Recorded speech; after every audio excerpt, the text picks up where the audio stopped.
You're listening to the Fan Club Podcast, where two polar opposites experience each other's fandoms for the very first time. Hey guys, and welcome to episode 8 of the Fan Club Podcast. My name is Sarah. This is Matthew. And we have a special guest today. This is Brian of MrMarvelsMinutes. I am Brian, Mr. Marvel's Minutes. I greatly appreciate you guys having me on your podcast today. This is going to be a lot of fun. And if I'm correct, we are going to be discussing Thor, the Dark World. Yes. Yeah, and I was actually really pleasantly surprised by this movie. Like, I had been told by everyone under the sun that I would hate this. It was a lot more enjoyable the second time that I've seen this than when I first saw it. What is your relation to Marvel, Brian? So my relation to Marvel actually goes all the way back to, I would have to say, 1989. Introduced to Howard the Duck, but at the exact same time, I was the X-Men comics, and watching Howard the Duck live, that was huge for me because it showed me that everything is possible, and you can take a cartoon that can assimilate a live action, role. So all I wanted to see at that time was the X-Men on TV, and 2 years later, we had the X-Men cartoon. And ever since then, I have just been a diehard Marvel fan. So how long have you been podcasting? What is your podcast a little about for the people? So I've only been podcasting since January. My girlfriend actually got me onto podcasts as I was now taking a 45-minute commute to work. And she said, why don't you listen to a podcast? So I opened up Spotify, I listened to a podcast, and I was like, man, I can do this. I could talk about something all day, every day, all day long. And here I am today. That's awesome. Yeah. And the fact that you've only been podcasting for what, like 6 months? Only 6 months, and I am in Apple's top 200 now for TV and entertainment. You guys want to get into it? Sure. This was released in 2013 and directed by Alan Taylor. And like I said, I really didn't like the first Thor movie. What are your thoughts with the trailer? My thoughts with the trailer was, my first thought was, I was kind of dreading it going into this movie, just because, like I said before, I really didn't like the first Thor movie. But so I was kind of dreading it, but the little interstitial that he has with like the rock monster thing that's shown in the trailer like made me giggle a little bit, and I was like, okay, I'm in.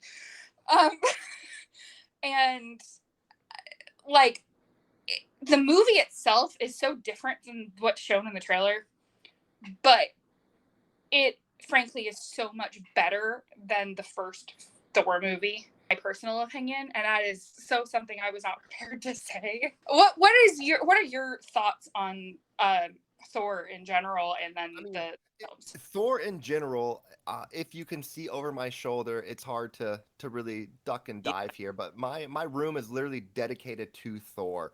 We even have a picture here of Mighty Thor, and I believe Queen Valkyrie over here behind me, one of the Avengers comics. If I could adjust my camera and pick it up and show you, it's literally, I am Thor, reborn. For those just listening, he just showed us a Thor poster.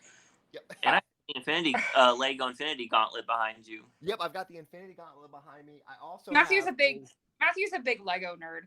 Oh, me too. I've got the Batwing, DC. Sorry guys, but I've got the Batwing that I need to build. Nice.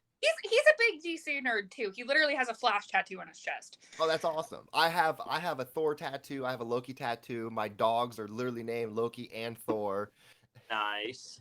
We don't know if we'll cover DC in the future. We're undecided right now. It's a little the fandom's a little contentious currently. So I just With Ezra Miller and Amber Heard.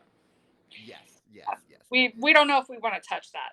There would be a lot of coverage if you're a DC podcast right now. I can only imagine what they're talking about. There's just also a lot more gray area. We've said this before. I don't know if I've cut it out, but we've said this before that We're just not there's just sure. a lot of more gray area with DC that we don't know what is canon, what's not, And, what like, parts, what with the part M- of Justice League. with the MCU, it's very cut and dry what's part of it, what's not. Considering your dogs are literally named Loki and Thor, I'm assuming that you love the first Thor movie, or is it purely the comics that you love?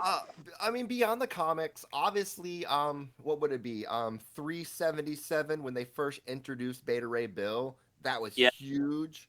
I'm still looking for that comic. So if anybody out there listening has a plug on that comic for under $1,000, please let me know.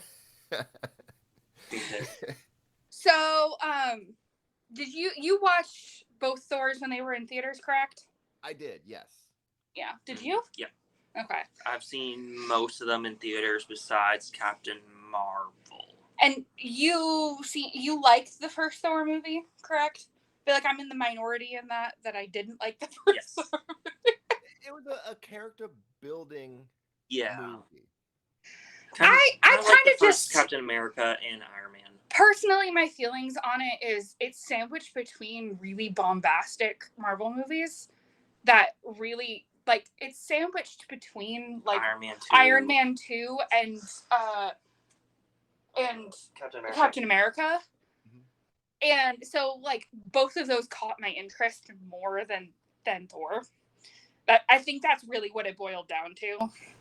Well, I mean, he is really a backup character. Yes, he is now an Avenger, but he's kind of a filler. Yeah. Even in the comics, he was a filler. That's fair. He was a filler when he was in any of the comics. Yeah. So, what are your feelings overall of Thor: Dark World? Because I know it is not well liked. It's not a well liked, but if you look at the aspect, we get introduced to a few things, and this might be spoilers. But we see our second Infinity Stone. And we do get that in credit scene where we're introduced to the Collector, and I mean that blew my mind. I was like, who is this guy? Why is he obsessed with Infinity Stones? It kind of made me feel like, what's going on? You will learn. The only thing I know about the Collector is that when they first in Disneyland I haven't been to it, but when they first redid the Tower of Terror into the Guardians of the Galaxy ride, I was watching a video of like something about the opening of it, and Matthew was trying to explain what the Collector was to me, and I did not understand. But like that's my only like introduction to what that even means. The Collector is an interesting character, even in the comics. Yes, he is. There's no one way to explain who he is or what he does. Yeah. I'm excited to get into that. His mom's favorite movie in the series is Guardians, so I'm excited to see what all the fuss is about. Plus, I love me some 80s music, so I'm excited about that. So yeah, we open the movie with the battle with the Dark Elves, which my big takeaway was they really upped the budget in this movie. Yeah, the makeup doesn't look any better. I mean, there were only 3 actual human actors. The rest of the people in that first fight scene were CGI'd. It was just Malekith, Crush, and Borg. We were joking that Malekith sounds like a baby name in Utah. Well, I mean, he is, the depth of a Power Rangers villain. Yeah. You know that after these movies, the name Thor spiked in baby name lists? Oh, that's awesome. I would totally name my son Thor. We got a narration by Anthony Hopkins, and I said this before, but we were talking about this a little bit before we hit record, but like one of my favorite movies of all time is Silence of the Lambs, and Anthony Hopkins is brilliant. And I love a film that has an Anthony Hopkins narration. The Jim Carrey Grinch has an Anthony Hopkins narration. Fun fact. I love that movie. I was getting some big Game of Thrones vibes with the costuming and the sets and the props even. I was getting just big Game of Thrones energy. I mean, I read somewhere where with all the weapons in it, it was over 3,000 weapons that were made for this. Wow. There's a scene in London with Natalie Portman's character and then, what's his face? I read it, Chris O'Dowd. And they're having dinner, or lunch, or having a meal. Yeah. And I have seen Chris O'Dowd in a million things. I couldn't pinpoint exactly what I've seen him in, but he's like a very famous character actor. And I thought he was hilarious in this with the little bits that he was given. He was in IT Crowd. And I know him from a bit part that he played in Miracle Workers, which is a comedy that Daniel Radcliffe and Steve Buscemi are in about like angels in the afterlife. Yep. That's a great series. Goes off the rails. Yes. That show is actually incredibly clever. If you haven't seen it, you should. I love Kat Dennings in this role. She's always kind of the comic relief. I think she frankly really grounds this movie for it being pretty darn serious. I think she really she grounds this movie without taking you out of it. I mean, she can't pronounce Mjolnir, so she just says Mew Mew. Yeah. Every time. I mean, same. Do you have anything to add so far? At the beginning, the whole ancient times and these dark elves, I am a little confused. That's the only thing about this movie is the confusion. That the ether was buried in a secret location, and this was then hundreds of years later, Jane, or it's 5,000 years later. 5,000 years later? Yeah, 5,000, because the convergence is every 5,000, which is roughly around the same time as the Egyptians are building their pyramids, things like that are all around the same time. That's the only thing that confuses me is if, they buried the ether, did they kill all these dark elves? Now we saw the planet where, yes, a lot of like their ships were destroyed and there weren't a whole lot left. Thor thought Malekith got destroyed when when Malekith sent all the ships down. Thor thought that all the Dark Elves were killed. Thor is like his second in command, right? No, Thor is Odin's dad. Oh yeah, you're right. Sorry, all the names. It's the same thing with Game of Thrones at first. Like, there's too many characters that I can't keep everybody straight. Thor thought all the Dark Elves were killed. And so when they sent the ether, they sent it to an unknown area in the Nine Realms.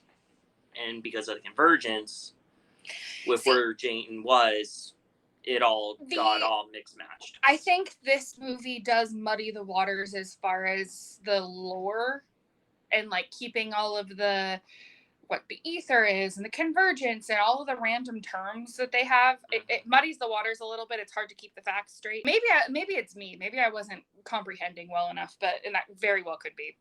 But I feel like I was left a little confused in some parts. Understanding the general. This one, they cut out a lot of stuff from this movie. It was supposed to be like almost 2 hours or longer. And it's the shortest one being at 1 hour and 41 minutes. It's... When you say... Because we've had a couple of films so far that we've covered that have said that. And it honestly surprises me because I feel like... I'm not sure where else they could have gone in that extra time. So, with Jane getting the ether in her, she was actually supposed to be a villain before the ether got removed. That would have been interesting. But the director didn't want 3 main villains in it. That would have been too many villains in a single movie. Well, I also read something somewhere where Loki stuff was supposed to be cut.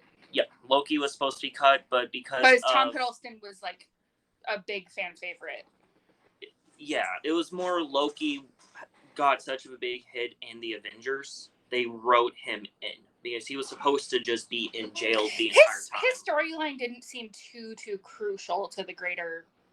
Don't get me wrong, I love Loki as much as the next girl, but like they had to rewrite the movie to put in his scenes. Yeah, he just didn't seem too crucial to the main plot. He was kind of a B plot, honestly. Yeah. Which every good story needs a good B plot, but it was just that, a B plot. Yeah. So we figure out that something in their technology, I don't know what else to call it, this little thing they carry around is malfunctioning. And the little handheld thingy that they figure out that there's some kind of the temporal anomaly stuff. Yeah, Okay. Sorry, I couldn't come up with a word. No, for it wasn't off malfunctioning. It was because of the convergence. It didn't know where yeah, the we reading didn't know was that coming. at the beginning of the movie. Yeah. Is what I'm trying to True. say. True. Something is malfunctioning, and so she's like, they're trying to track down why. It's messing up. Yeah, and Selvig, aka Stellan Skarsgård, we've been calling him Stellan Skarsgård the entire time because we can never remember his name. He's going crazy. I mean, wouldn't you go crazy if you had a god in your brain for about a week? Yep, Okay, why specifically does he go crazy? So do you remember? Whoop, sorry. You remember in the Avengers when Loki turns Hawkeye and Skarsgård to work when they when he put the scepter on him? Yeah. He unlocked his entire mind. Him running around naked at Stonehenge was really funny though. So there's actually two things with that. One, they could only film when no one was there. Well, Stonehenge is like a major tourist attraction. Yeah, so they had to do it before. So they literally had from like 5 a.m. to 8 a.m. to film. And with British TV, they would not have pixeled out when he was naked. They would have cut away instantly and then cut back when he was fully clothed. It's something with the British news where they can't show nudity even if it's pixeled on live air. Weird. No, I just remember. So we went to England when I was 10. So this was quite a number of years ago, but we weren't able to go to Stonehenge because it was like we couldn't get tickets or something like that because it was sold out for the day or sold out for the entire time we were there. So I never got to see it in person. I didn't know you needed tickets to go see it. No, like it's always, and I don't know what it's like now. This was 2004, so I thought it would have been like a normal, like historic place, kind of like here in the States where you just show up, like the Alamo or something. Yeah. No, you like need tickets because it's like in a pretty remote area. I wrote down, thank God this movie is funnier than the first Thor, because like I was having, like I said, a hard time understanding the lore, and so the comedy really kept me. When we're recording this, it hasn't gone live yet, but I said about Iron Man 3 that they did a really good job in those films of balancing the comedy and the tense scenes. Yeah. And that's the thing I really appreciated about the Iron Mans specifically. Oh, wait until you get to Ant-Man. Ant-Man and Guardians. He's really looking forward to showing me Ant-Man. Ant-Man's his favorite. Oh, you're going to have a great time when you watch that. Because it's just Paul Rudd being Paul Rudd. I love Paul Rudd. It's just Paul Rudd being Paul Rudd. There's no other way to describe it. Let's talk about the convergence a little bit. Okay. So I was a little confused as to why they end up basically happening upon this. They get shown this warehouse by a bunch of kids that this truck is floating, and they like throw shoes and cans and all this stuff, and they figure out that it's some kind of portal. Do we want to talk a little bit about that? Yeah, so it's the temporal anomaly, which in the Avengers game on Xbox and PlayStation, they go a lot into. Yeah. More of stuff like that. And Brian, is this in the comics for Thor? I have not seen this in the comics.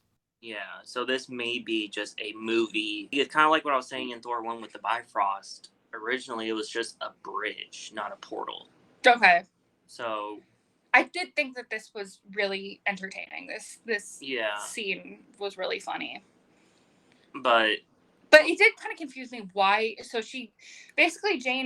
Natalie Portman goes into this portal somehow, and she walks through it without realizing it, and she walks into where the ether is in the Nine Realms, and then touches it, which wakes up the Dark Elves, because the ether is what powered them. Because the Infinity Stones are as old as the universe itself. It's made from the original 6 beings. Okay, what exactly is causing the temporal something realms aligning? Okay, yeah, I remember Thor saying that at one point where it was every certain point in time the realms align. Easiest, think of it like a lunar eclipse. I was about to say, is it kind of like an eclipse? The Dark Elf waking up is creepy, and he's like, specific scene,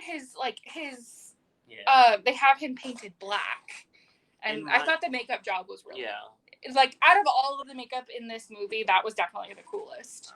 I like his second command. Yeah. His outfit, or once he gets the power in him.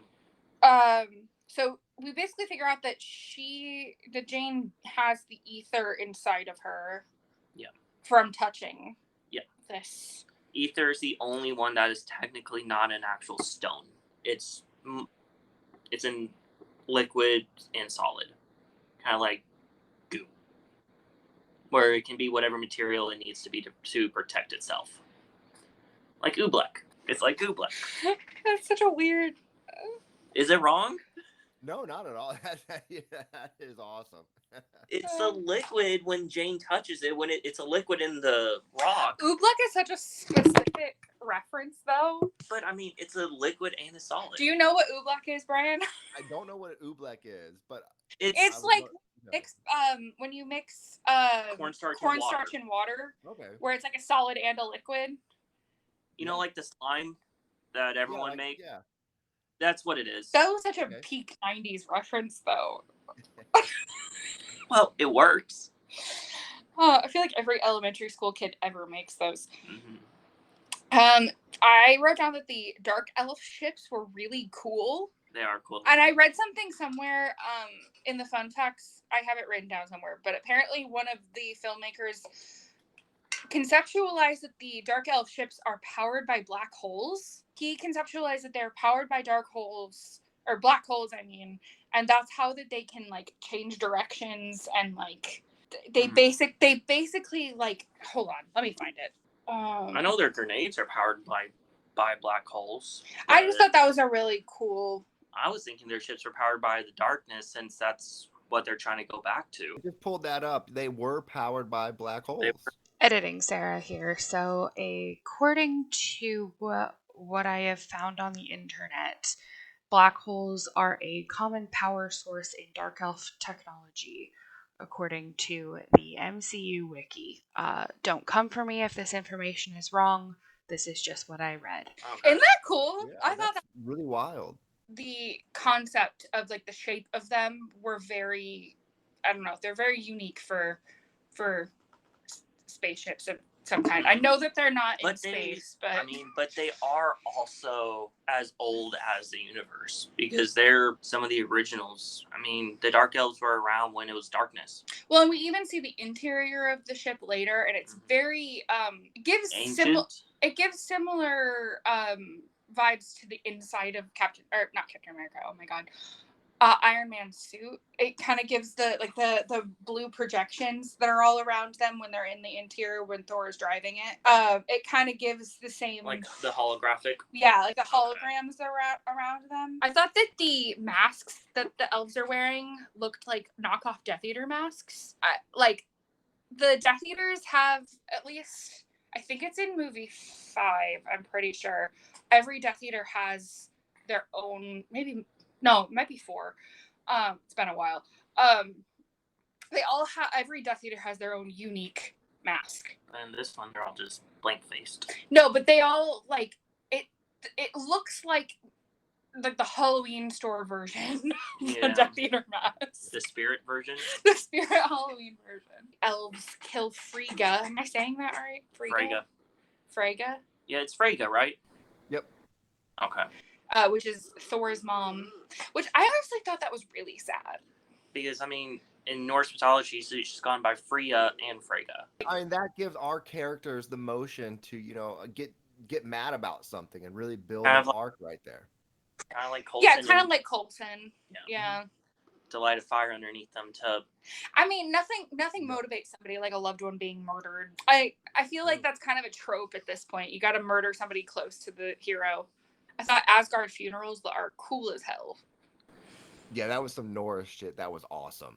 Yeah, that's an ancient Norse That was very funeral. like Viking funeral vibes. It is a Viking funeral. But just the cinematography and the special effects in that scene alone are so cool. They shoot arrows with I don't know if it's actual fire or some kind of Asgardian It's thing. fire. It's fire. But I just think that scene looks so cool, and the way that like they're sending her off into I don't know. The space between realms. I was gonna say space, but that Which felt is wrong to say. Technically, when she technically evaporates, she goes to Valhalla, where noble Asgardians go when they die. So throughout this movie, sprinkled out are scenes of Loki in jail. They put him in because of the success of the Avengers. I don't know if he necessarily. I said this before. I don't know if we were recording at this point, but I kind of felt like he was very much the B plot and didn't necessarily fit into the greater story. The only time he fit until in, the end. Yeah, when they had to use his portal to leave. He does add some like really nice levity and some. I mean, like I said, I love Loki as much as the next girl, but I'm in no way, shape, or form, at least not yet, a Tom Hiddleston fangirl like a lot of people are. I might get there, but I'm not there yet. I do love, however, when Loki transforms into Captain America. I thought that was really funny. Yes. Transforming Thor into Lady Sif. Yeah, just as funny, but with Thor's voice still. Yep. And I'm pretty sure Chris Evans said something about how he didn't realize he acted like that.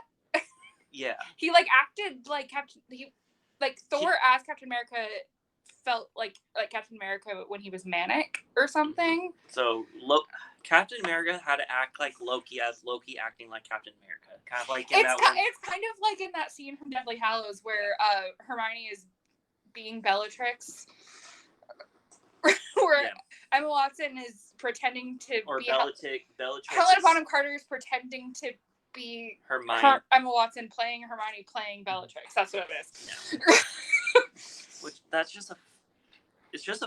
it's a great break in action scenes and serious scenes. I love when, and again, bringing it back to another Harry Potter scene, but like in the beginning of Deathly Hallows where they're all pretending to be Harry. Mm-hmm. And I love when actors are given a chance to play their co-stars in a very quick scene. I think it's because nobody knows you like the people around you, and like nobody like you don't realize the mannerisms you have until someone's imitating them, and I just think that's really fun. Watching Captain America act funny is really funny. Because like Steve Rogers is a pretty serious dude. Zachary Levi is so much better than Josh Dallas in this freaking role. I want to know why the recast of Fandral happened. So the reason why Josh Dallas was also doing Once Upon a Time. Once Upon a Time blew up. Yeah. Because he's Prince Charming in that show, and it got much bigger where he had to, because I think Thor 1 took place when he was in a coma in season 1, and he got a much bigger role in season 2 and 3, which he had to drop out. Yeah, he was talked about a lot in season 1 of Once Upon a Time. I used to be a massive fan of that show. But he was always in a coma in season 1 when he was shown. He could be a little more available. But like Zachary Levi was actually the original choice before Josh Dallas. But frankly, I think that his comedic relief as, what is his name, Fandral? Yep. Yeah. I think his comedic relief as Fandral actually lands with Zachary Levi as opposed to Josh Dallas. Zachary Levi is actually one of the only actors to be, I think he is the only one in the MCU and DC. In both of the mainstream. And Shazam. Yep. Because Shazam is part of the Justice League universe, and Thor is in the MCU. So he's the only actor in both. That's fun. I wrote down that Malekith shares a hairstylist with Daenerys. Their braids are so similar. Like, Daenerys Targaryen has, like, a very specific hair, at least in the later seasons. And, I make a lot of references to Game of Thrones because this is, like, what these films sometimes give me. And I was never, like, a massive Game of Thrones. I watched it, but I was never, like, crazy into it like some people are. I just like have a lot of memories from it. Yeah, I gave up in season 5. I would take note watching the episodes of Daenerys' hair, and Malekith's hair in this really reminds me of Daenerys. I can see that. I literally clocked that Loki did not actually die. I feel like parts of these movies can be a little predictable. Yeah. A lot of it has to do with the culture surrounding it, truly, because I know that girls love Loki, and they would not kill him off in the third movie that he's in. So I kind of knew that he had something to do with other films because the girls love him. Yeah, he is one of the fan favorites. I know multiple people, like some of my internet friends, that are obsessed with Tom Hiddleston. Mm-hmm. Not in a creepy way, just like they just love him. Well, I mean, the ladies get Loki and we get Lady Sif. Yeah. Yeah. Definitely is not in any other movie after this besides in Agents of S.H.I.E.L.D. for one episode. Only hope that she shows up in Thor Love and Thunder. Hopefully. But with how it looks like in the trailers, it looks like they're going, spoilers, more Greek. I have to edit these, so I can't plug my ears. It looks like they're going more Greek and not so. I feel like you're right with that they are gonna really do some stuff. I don't want to say anything to ruin anything for Sarah here. Thank you. I've seen a when somebody posted it on Instagram, I saw like a trailer without sound. It looks really, really good, and I am looking forward to this Thor. It's going to be just as funny, in my opinion, as Ragnarok. Oh yeah, because isn't it the same director? So, I love Taika Waititi. Yeah. He directs like one of my favorite movies of all time, Jojo Rabbit. I will talk anyone's ear off about that movie. I love that movie. But I am so excited to see him direct something that's not so serious. There is nothing serious about Ragnarok. I can't even think of a serious scene. I think he makes incredible choices with his with Jojo Rabbit specifically. I think he made really, really cool choices with that movie. And I'm excited to see where Ragnarok goes. And so I'm excited that he did Love and Thunder too, because I'm excited to see his mark on the MCU. Well, and he just signed on to do an undisclosed Star Wars series. Okay. Neither one of us are into Star Wars. Yeah. We might. I know the whole concept of this podcast is that we're discovering each other's fandoms. We might touch Star Wars in the future, but neither one of us have much knowledge of that. Yeah. We've talked about it just because it is such a massive thing. I've seen all the movies and most of the shows, but not enough to... You wouldn't consider you're one of your fandoms. No. Anakin and the whole Darth Vader turning. Yeah, he has hot takes. He likes the prequels. Yeah. There's nothing wrong with that. I like the prequels because it explains a lot of stuff from 4, 5, 6. I just think that the prequels are very vastly hated. They are. I think Jar Jar is hated. Yes, Jar Jar is hated. It's another one of those series that's kind of hard to escape. Basically, Jane goes to Asgard. Yes. Which I do like how they model, or they kind of mirror is the word I was looking for. Mirror the Thor's fish out of water on Earth with Jane's fish out of water on Asgard. Mm-hmm. On Asgard, it's not a planet. I don't know why I keep referring to it as a planet. Asgard's not a place; it's a person. Spot on. What? You'll learn later. The other films in this franchise, I have been able to suspend my disbelief. I have been able to, okay, sure, this super rich guy can build a metal suit out of stuff at Home Depot. Okay. Or in a cave.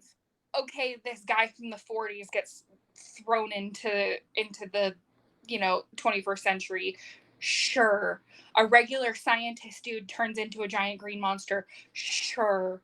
Thor, I have a hard time wrapping my brain around. Because most of Thor is based in mythology. Yeah, he's really big into Norse mythology, and mythology in general, but specifically Norse. Norse and Greek, which I'm looking really forward to Love and Thunder. Oh, I bet. Because it has both. So, but that kind of thing, but beyond like very, very base level knowledge, that's so not my area of expertise. I have some knowledge just because I got like really, really into astronomy as a kid. Like I was like obsessed with like the origin stories of like constellations as a child. But like, that's about all I got. Yeah, the scene where Malekith is getting the ether out of Jane, I thought was really cool. I thought the cinematography on that was really cool. And they basically depict the ether as this like red smoke, for lack of a better word. It's kind of like what I was saying earlier. It doesn't have a type of matter. It's whatever. Doesn't have a form. It doesn't have a form. It is whatever it needs to be at that time. It's the only one that's not a true stone. And somehow, when Thanos gets it, it is a stone, even though it's liquid in every other scene. Yeah. I just thought that scene was really cool. That's like one of the few battle sequences in which I actually was like enraptured. Like, I don't really get super into battle sequences. They're just not my cup of tea. You actually see, when it's for a brief second during that scene, you see the moon and Earth in Jane's eyes. When it's like the zoom in on her when they're pulling the smoke I thought out. that shot was so cool. Like, that it's like the camera's basically pulling out of her eye. It sounds really gross. Because you see the Earth and moon in her eyes when the ether's getting pulled out of her. I said Loki's not really dead yet. Clocked that. The scene where they find the portal back to Earth, and Richard, Chris O'Dowd's character, calls Natalie Portman's character, and where, like, is it the call that keeps dropping? Or no, he can't hear her or something? No, they can hear her. It sounds like she's in a tunnel. That's what it is. He's like, did you drive through a tunnel? Right there is where the portal was that was in that warehouse. Yeah. That was that portal. I just thought that was really funny and very, like he's just so comedic on point. Yeah. And I have to imagine a lot of his stuff is improv just because it's Chris O'Dowd. And he's very well known to be an improv actor. So I imagine a lot of his stuff is improv. Speaking of improv, I feel like Kat Dennings and whatever is it Ian? Her intern. I thought they were really sweet, and I feel like a lot of their stuff has to be improv. And I thought they were really sweet together. Yeah. I also do love the shots of London and like how this movie takes place. The whole final battle sequences takes place in London, in Greenwich. Happens to be where the convergence takes place every 5,000 years. It's just right there for some reason. Which is so bizarre. Such a random. I mean, it's less random than freaking New Mexico. I mean, true. Yeah. I mean, everything weird happens in New Mexico. Area 51. We figured out in the last Thor episode, we figured out it was originally supposed to take place in Oklahoma. Mm-hmm. But they changed it to New Mexico last minute for whatever reason. Yeah. Probably because Oklahoma's boring. I loved the shot where Thor rides the tube, which is the subway. I thought really funny, and I love how like all of the people are just accepting it. Weird stuff has happened, I guess, but I guess that this is a world in which a giant green monster and a guy who built a robot around aliens. Yeah, an alien. So I guess they just accept. Yeah. Weird is the new normal. Because if this happened in our world, that a guy dressed like Thor just appeared on a subway train, I don't think people would be as accepting. No. Probably not. I didn't really like how Malekith died. It was just, it was so anticlimactic. It was literally, they teleported his ship in. That's what it is, yeah. They literally just teleported his ship in and his ship fell on him, which was probably the lamest death in any of the Marvel movies of the villain. Especially since he controlled the power of the reality stone. Yeah. He could have turned the ship into, just smoke. Whatever he wanted to. I thought the reality was the purple one. That's the power stone. That's right. Reality was red. That's right. He never used the power of it. He just... Isn't the ether red? So there's two red ones? No. Just the one red. There's just one red. I'm confused. There's the... I know we haven't gotten there yet in the series, but this makes sense. The Tesseract is blue. Yes, which is the time stone. Okay. Ether is red. So it's the red stone. The red infinity stone. This will make sense later, I'm sure. The Tesseract, Ether are their real names. Like power, time, reality. Someone who knew what it did, he didn't use its power correctly. For someone whose entire world is based off of, they didn't know what to do with it. Which seems a little odd. They is in the characters, or they is in the film? The Dark Elves. Okay. The So Dark the Elves. characters, not the filmmakers. Yeah, the characters. For the characters who the Dark Elves were fighting to get the Reality Stone, to get the ether, what it was supposed to do, which just seems counterproductive. It was definitely lacking in that aspect. Yeah. And that's what upset me about the movie. I think that's what upset a lot of people about.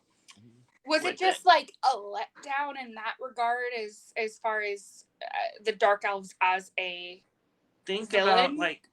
Think about like using a spear, but as a club.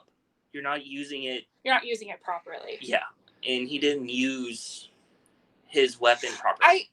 I wonder if that was a script choice or a character choice by the actor, though. Probably more script.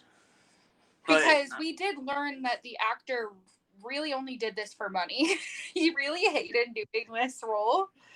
And so it makes me really wonder. I wouldn't think that they would allow him to just completely go off. Probably a script. Go off and do it. I doubt that they would let him do his own thing that would just completely tank this. Yeah. Probably a script issue where they just didn't put it in. Unless they didn't, as the filmmakers, didn't understand the character well enough to... I mean, they did it correctly with the Time Stone, with the Tesseract. They did it correctly with the Tesseract and the Time Stone in later movies. Just this is the only Infinity Stone that they didn't use its power correctly the first time it was shown. Because the Tesseract, those weapons, see the power of it. Yeah, the Tesseract, the Time Stone was sending people to different times. That's why you never saw the dead bodies in Captain America. They were teleported to different times in space. Thor and Odin, who we think is Odin, are having this like sweet little father-son moment where Odin is like, "You brought peace to the Nine Realms. People want you to be the king." Funny thing about this, though, is apparently the way that Odin is sitting on his throne is a dead giveaway that it's Loki. Mm-hmm. Because Loki's the only one that sits like that. Even in the first Thor movie, when he's sitting on the throne, he sits the exact same. Mm-hmm. Which I think is why they showed that. Mm-hmm. Because Odin always sits very like upright and like kingly, and Loki is always kind of lounging on the throne, and he's, as Odin is sitting on the throne like lounging, which I thought was an interesting character choice. When you see Ragnarok, you see why Odin's not there. Because he did? No. I know he dies, because people have referenced Odin dying. It is much funnier. But basically we figure out that like he is what exactly is Loki right now? Like he broke out of prison. Loki's Thor released him. Yeah, Thor released him. Loki's quote unquote dead. Yeah, he's dead. To everyone. I knew as soon as I was like, no, there's too many other movies with him in it. When Loki came, Loki was the guard who told Odin that Loki died, but they couldn't find his body. Mm-hmm. Loki was playing that guard, which that's why you saw a little smirk on his face when he turned around and started walking away. Yeah. To make people believe that Loki was dead, to light another fire under Thor. Mm-hmm. Which set it up where Loki could take the chair. And this whole time in this whole conversation, I was like, oh, this is a really sweet father-son moment. And I was taking it at such face value. And then as soon as Loki, like, showed his true color, or, like, showed himself, I was like, damn it. Why?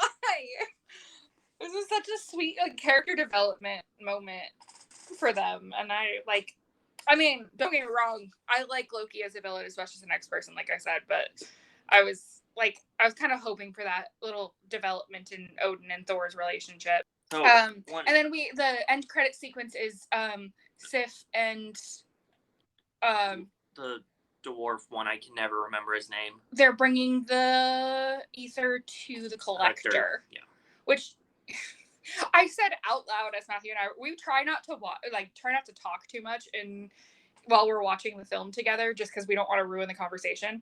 But I said out loud, he's giving big Mugatu vibes from Zoolander. He just needed the tie. He just needed the piano tie. We are doing Zoolander. We're- One of these.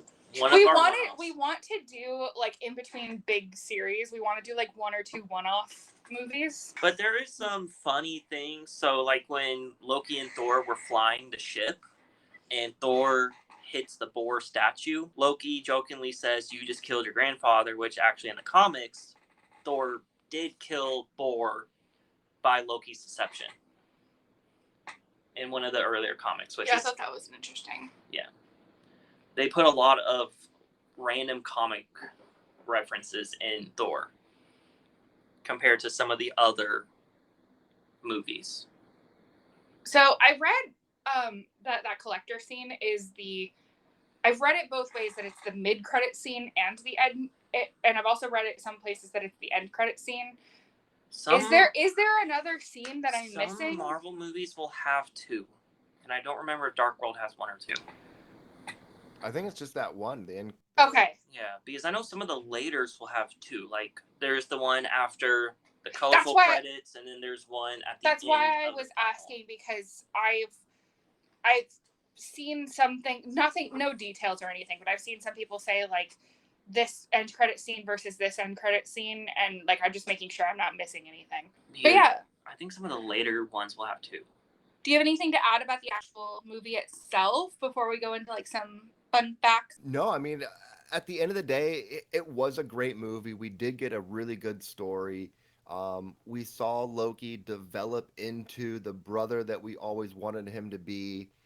But again, at the end, he's still just the same old Loki. Yeah. We saw some character growth. Not a lot, but we saw just enough to get a little bit more of a feeling. I am intrigued to see if Loki ever, like, becomes less evil. And I'm kind of torn between whether or not I want that. You'll see more. Because I think Loki is his most entertaining when he's being mischievous and he is manipulating everybody. He is the god of mischief in Norse mythology. Yeah, but like I find like good or evil to good characters, like that development really satisfying in characters. Loki, but at the same time, I don't know if I want it from him. I would say Loki is more like Deadpool. He's not good. That doesn't mean anything to me. He's not good or evil. He's just He's just the god of mischief. He's being bad, but having fun while being evil.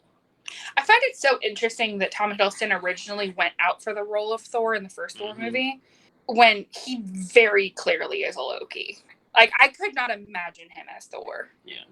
I really can't. But, like, I don't know. I don't know if I want character development from him. I really kind of hope he stays a villain, truly. I think he genuinely is an incredible villain.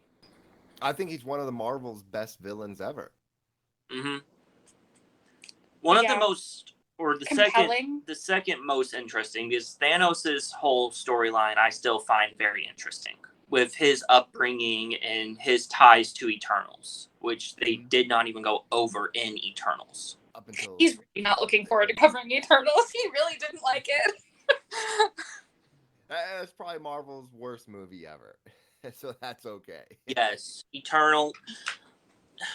The only thing I thought Eternals was interesting about was introducing the Celestials. Mm-hmm. Which they kind of did with Guardians 2. Okay, the second post-credit scene is where Thor and Jane are kissing. Oh. Back on Earth when it's... Is that particularly relevant to the greater story? No, but... Do I really need to watch Chris Hemsworth and Natalie Portman make out? It's not Natalie Portman. It's actually his wife. No, I'm just saying, character-wise. There's other stuff with it. I don't remember what. It's like after the final credits. It's like a minute long. Yeah, again, do I really need to watch them make out? Does it really have any actual impact on the greater story at large? We get it. They love each other. Yeah, it's... So we had a whole discussion on our Thor episode about whether or not Thor is immortal, and you had different thoughts than Matthew had. Do you want to elaborate? So he is immortal, but he's not invincible. He But is what 1,000 years old at this point. he's Um, 1,500. But I mean, Odin passes away peacefully. yeah, so he's From not invincible. He will eventually die. He'll just yeah, age at a slower pace. yeah. If you, in my opinion, if you can die from old age, that doesn't make you immortal, because just like any of the other like Greek or If we learned anything from Disney's Hercules, sorry, Yeah. that's my only Yeah. add to that conversation. yeah, it's just my own opinion. If a god can die, they're not immortal. They just age much slower than normal. Because we've seen them die with Freya, who got stabbed, by Malekith, and then we know Bor dies because he's not around. So they're kind of like, so in Harry Potter, some wizards just like they live to be a lot older than like not humans, muggles. Yeah. Like Dumbledore when he dies is like roughly like 150 or something. Spoiler alert for a book that's been out for forever. I mean, it's like Yoda, who's like 900 years old.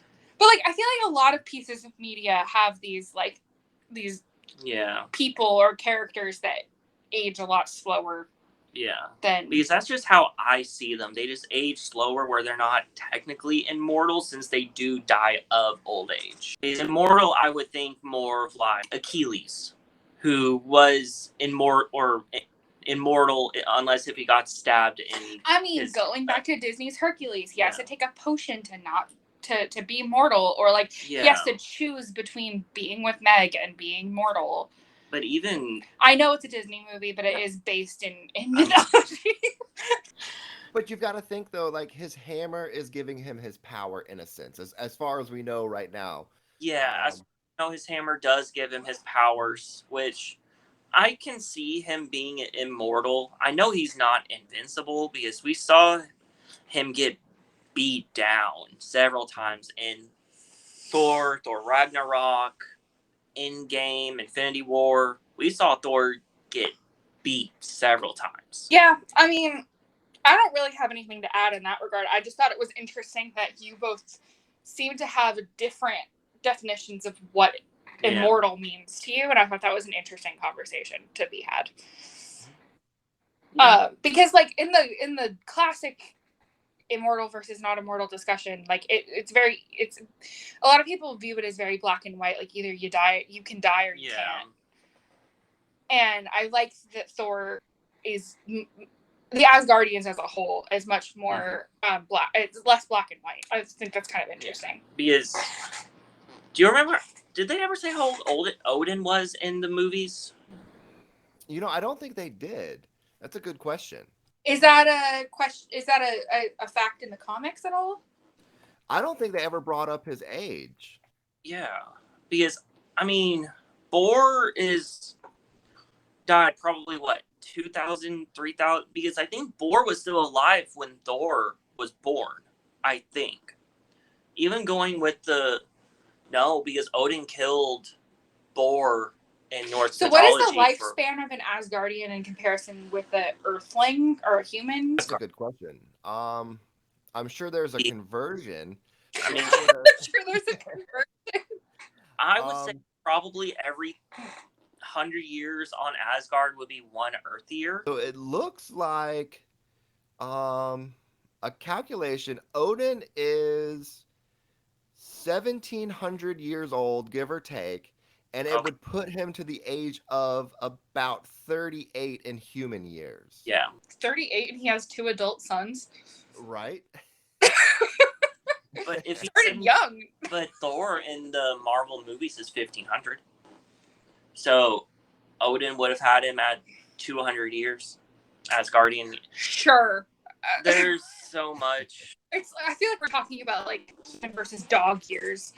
Essentially, is what it is, because one Asgardian year would be a lot longer than an Earth. Well, it's like when you talk about like 1 year on Earth is 17 years on Pluto. I don't think that's true, but like because it takes so much longer Yeah. for the other planets to go around the sun. No, that's an interesting conversation to be had for sure. Yeah. Do you have anything else to add? Like, what are your overall thoughts on this movie and its place in the series as a whole? I think in a whole, it definitely sums up a few answers.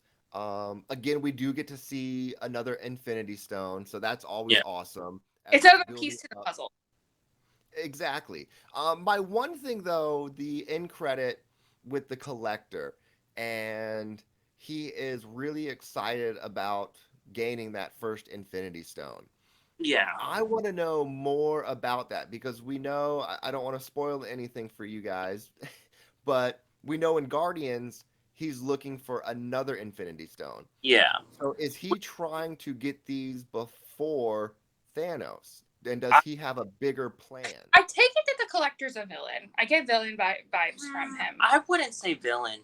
You don't need to confirm nor deny, but that's the vibe I'm getting. He's more out for himself. Definitely agree with that. He gives off villain vibes, but he's not a villain. He's not trying to, like, take over. He's just... No. He's just a collector of stuff. But he doesn't care how he gets it or what, No. whose toes he steps on. No. He will kill to get stuff. So he is a villain. But he doesn't do the dirty work. He's like a Bond villain, where he has people that... That's an interesting comparison, truly.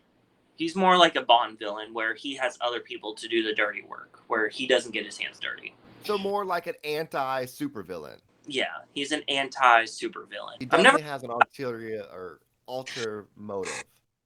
He was like an evil Deadpool. It's so interesting to me.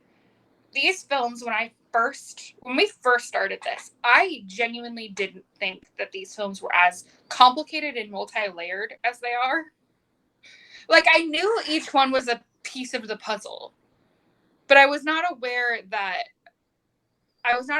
each film and each Avenger and each person has their own lore, their own background, their own, like, demons, their own complicated story arc in and of themselves. I thought the series was pretty cut and dry. I was not aware that there were so many moving parts, some of which I will never fully understand, truly. I'm pleasantly surprised by that because I feel like there is a reason why Marvel is, I mean, it's been 12 years since the first Iron Man came out, and people are still dissecting these movies clearly. 14. Iron Man 1 came out in 2008. Oh, that's right. So 14 years people are... But, like, there's still information to be figured out. Mm-hmm. And still hours worth of content to be had, clearly, as you know, we're literally doing that right now. Yeah. So I find that really interesting. That without Iron Man, we wouldn't have the MCU. It's interesting because I thought that these were just fun superhero themed romps and action movies, and I really didn't think they were that deep. So I'm pleasantly surprised that I was worried that I wouldn't have anything to say. But yeah, that basically about wraps up Thor Dark World. Do you have anything else you would like to add, Brian?